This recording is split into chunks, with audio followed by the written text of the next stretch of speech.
నమస్తే, నేను Prashanth. Phone tapping కేసులో సమంతకి, రకుల్ ప్రీత్ సింగ్కి కూడా సిట్ నోటీసులు అయితే ఇచ్చినట్లు తెలుస్తూ ఉంది. అసలు ఏం జరిగిందనే విషయాలు అయితే తెలుసుకుందాం. దీని గురించి అయితే మాట్లాడేందుకు ప్రస్తుతం మనతో పాటు సీనియర్ జర్నలిస్ట్ జయదేవ్ గారు ఉన్నారు. నమస్తే అండి. నమస్తే Prashant. Sir, phone tapping case గత కొన్ని రోజులుగా అయితే చాలా నడుస్తూ ఉంది, చాలా మందిని విచారిస్తూ ఉన్నారు. ఇదే క్రమంలో సమంతకి, రకుల్ ప్రీత్ సింగ్కి కూడా నోటీసులు జారీ చేసినట్టు తెలుస్తూ ఉంది. సో ఇది ఎంతవరకు నిజం, అసలు ఏం జరిగింది? ఫోన్ ట్యాపింగ్ వ్యవహారం అసలు చినికి గాలివాన్లా తయారైంది. ఎందుకంటే మరలా ప్రభుత్వం స్థాపనకే గత ప్రభుత్వం ఫోన్ ట్యాపింగ్ వ్యవహారం అధికారాన్ని, పరపతిని ఉపయోగించి కొన్ని రకాల టెక్నాలజీ ఎక్విప్మెంట్తో వాడుకుంది అని చాలా దుమారం రేగుతున్న వ్యవహారం. దానికి మన పిసిసి అధ్యక్షులు కూడా ఒక పెద్ద స్టేట్మెంట్ ఇచ్చారు. 2018లో కూడా మేమే గెలిచి ఉండేవాళ్ళం, కాంగ్రెస్ గెలిచి ఉండేది. బట్ ఈ ఫోన్ ట్యాపింగ్ వ్యవహారం వల్ల మా ప్లాన్స్ ఇవన్నీ కూడా తస్కరించబడ్డాయి, కాబట్టి మేము ఓడిపోయామన్నట్టు కూడా అన్నారు. అయితే ఈ ఫోన్ ట్యాపింగ్ వ్యవహారం అనేది నిజంగా చాలా అంటే అధికారము, పరపతి, పవరు ఉంటే అంటే ఎల్లకాలం రాజుల్లాగా వాళ్ళే ఉండిపోవాలనుకున్నారా, లేదంటే ఇది ప్రజాస్వామ్యం అనుకున్నారా తెలియదు. ఎందుకంటే బయటికి మళ్ళీ అందరూ నీతులు చెప్తారు, పెద్ద పెద్ద స్టేట్మెంట్స్ ఇస్తారు.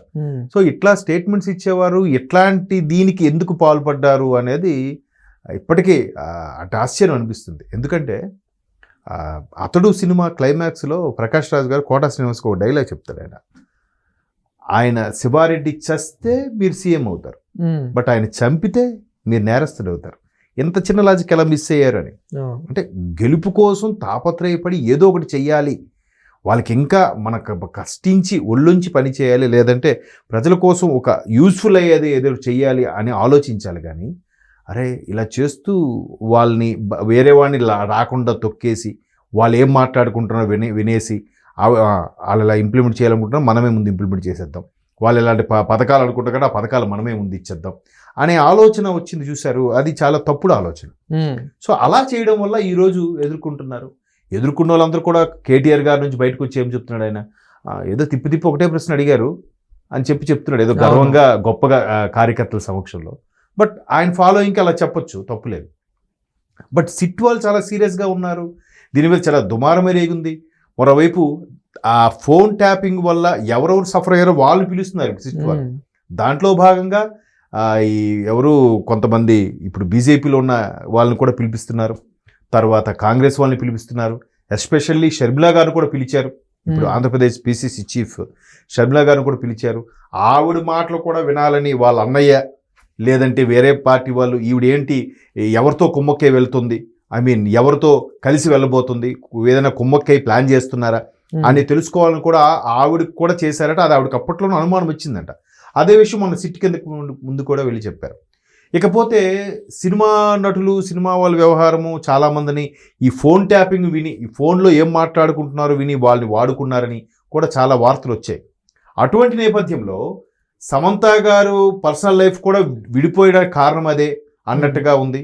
తర్వాత అసలు ఏం జరిగిందో తెలియదు, కానీ మంత్రి సురేఖ గారు కూడా ఏమన్నారు, అసలు నాగ చైతన్య, నాగార్జున గారి యొక్క ప్రవర్తన వల్లే సమంత అలా విడిపోవడానికి కారణమైంది అని చెప్పి వీళ్ళ మీద పెద్ద అభాండం వేసింది ఆవిడ. అభాండమా లేదంటే ఈ ఫోన్ ట్యాపింగ్ వ్యవహారం వల్ల ఆవిడకి ఏమైనా తెలిసిందా? ఈ ఫోన్ ట్యాపింగ్ వ్యవహారంలో వచ్చిన కొన్ని లుకలుకలు, కొన్ని తెర వెనుక జరుగుతున్న విషయాలన్నీ కూడా ఆమెకి తెలియబట్టి ఆవిడ అంత ధైర్యంగా మాట్లాడారా అనే దాని మీద కూడా ఇప్పుడు చర్చిస్తున్నారు.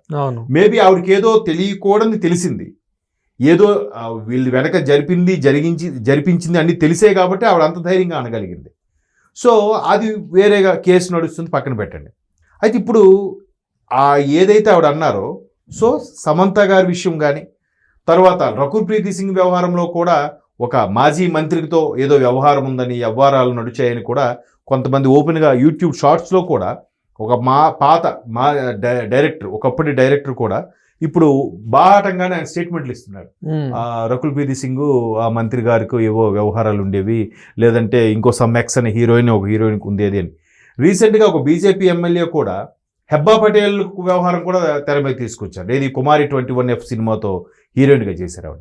సో ఇట్లా ఉండే హీరోయిన్లు, అప్కమింగ్ హీరోయిన్లు వాళ్ళు సాధక బాధలు కూడా దొంగచాటుగా విని వాళ్ళు సఫర్ అవుతున్నారు, వారు మనీ కోసం సఫర్ అవుతున్నారు, లేదా అవకాశాల కోసం సఫర్ అవుతున్నారు, లేదా వీళ్ళు వేరే వేరే గ్యాంగుల యొక్క కాస్టింగ్ కౌచ్ కింద ఇబ్బంది పడి సతమతం అవుతున్నారు, ఇలాంటి వాళ్ళు మనం కాపాడి మన హక్కును చేర్చుకుందాం, మన వైపు తిప్పుకుందాం అనే దురాలోచనతో చేశారన్నట్టుగా ఇప్పుడు వార్త అంత వైరల్ అవుతుంది. సో అది నిజమా కాదా అనేది ఇప్పుడు సిట్ అధికారులు మరలా పిలిపించి అడుగుతున్నారు. షర్మిలా గారిని రేపు ఇవన్నీ వాళ్ళు సిట్ అధికారులు ఈ ఆలోచన విధానం కరెక్టే అనుకుంటే హెబ్బా పటేల్ని, రకుల్ ప్రీతి సింగ్ని, సమంతాను కూడా పిలిచే అవకాశం ఉందట. మరి వాళ్ళు పిలిచారు, నోటీసులు ఇచ్చారంటే వాళ్ళ దగ్గర పకడ్బందీగా అయిన ఆధారాలు లేకపోతే సిట్ అధికారులు అంత ఈజీగా పిలవరు. అవును.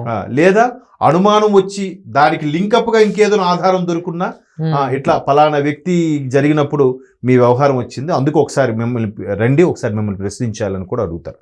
సో మొత్తం మీద ఇలాంటివి అన్నీ జరుగుతున్నాయి కాబట్టి సినిమా వాళ్ళతో ఇప్పుడు రాజకీయాల్లో కూడా సినిమా వాళ్ళ ప్రమేయం ఉండడం, ఆ మధ్యకాలంలో సినిమాలు రిలీజ్కి కూడా వ్యవహారం చూడడం, గత ప్రభుత్వంలో కూడా పవన్ కళ్యాణ్ గారు ఇంకా డిప్యూటీ సీఎం అవ్వకముందు ఒక హీరోగా ఉన్నప్పుడు కూడా ఆయన సినిమాలు రిలీజ్ అవ్వడానికి టికెట్ 10 రూపాయలు పెట్టడం, ఇట్లా సినిమా వాళ్ళు మనల్ని పట్టించుకోవట్లేదు, సినిమా వాళ్ళు కూడా ప్రభుత్వానికి జేజేల పలకాల ఉద్దేశంతో వాళ్ళని కట్టడి చేయడం కొన్ని చూసాం పక్క రాష్ట్రాల్లో కానీ వేరే రాష్ట్రాల్లో కానీ. సో ఇట్లాంటివన్నీ విషయాల్లో కూడా సిట్ అధికారులు ఏం చేస్తారంటే అందరితో ఇన్వెస్టిగేట్ చేస్తారు. ఇప్పుడు ఈ సినిమా వాళ్ళ వైపు కూడా ప్రముఖమైన రాజకీయ నాయకుల వైపు కూడా ఈ వ్యవహారం వెళ్ళడానికి అటు మళ్ళడానికి కారణం మెయిన్ రీజన్ ప్రభాకర్ గారు. ఈ ప్రభాకర్ గారిని ఎప్పుడైతే అమెరికా వెళ్ళిపోయి ఆయన కూర్చున్నాడో ఎవరికి దొరకకుండా కరెక్ట్గా సుప్రీంకోర్టు ఆదేశాల మేరకు వెనక్కి తిరిగి రావాల్సి వచ్చింది. ఆయన రోజుకు ఒక కొత్త విషయం చెప్తూనే ఉన్నాడంట. ఇప్పుడు మీరు ఎందుకు వెళ్ళిపోయారు దేశం వదిలి అంటే, తప్పు చేసినాడు కదా వెళ్ళిపోతారు, మీరేం తప్పు చేయకపోతే ఎందుకు వెళ్ళిపోయారు, ఎందుకు ఈ వ్యవహారంలో ముందు నుంచి కూడా ఏది 2023 డిసెంబర్ 3నో ఇప్పుడు రిజల్ట్స్ వస్తే 7వ తేదీన ప్రమాణ స్వీకారం అయితే 4వ తేదీలో ఆ ఇన్స్పెక్టర్ ప్రణీత్రావు ఎవరో సీడీలు తగలబెట్టేస్తే అప్పటి నుంచి కూడా ప్రభాకర్ గారి వ్యవహారం వెలుగులోకి వచ్చింది. బట్ 2023 డిసెంబర్ నుంచి ఇంతవరకు రాలేదు. మొన్న వచ్చాడు ఆయన, ఎంతవరకు మీరు ఎందుకు రాలేదు, పదవిలో అంటే అధికారంలో ఉన్న వ్యక్తి మీరు ఎందుకు అటు వెళ్ళిపోయారు, ఏంటి రీజన్ అనే కోణంలో ఆలోచించి ఆయన ఇంకా రాకపోయేసరికి సుప్రీంకోర్టు ఆదేశాల మేరకు మీరు కంపల్సరీగా భారతదేశాన్ని పౌరుడిగా కంపల్సరీ తిరిగి రావాలంటే ఆయన మొన్న వచ్చాడు. ఆయన మీద వరుసపెట్టి సిట్ అధికారులు క్వశ్చన్లు వేస్తున్నారు, ఒక్కొక్కటిగా విస్తుపోయే నిజాలు బయటకు వస్తున్నాయంట. సో దీన్ని బట్టి ఇది ఎక్కడికి వెళ్తుంది ఏంటి, ఈ ఒక చిన్న దురాలోచన ఏం మాట్లాడుకుంటున్నారు తెలుసుకోవాలనే ఆలోచన ఎంత పెద్ద ఇదైపోతుందో చూడండి. అది పెద్ద నేరం కూడా ఒక విధంగా.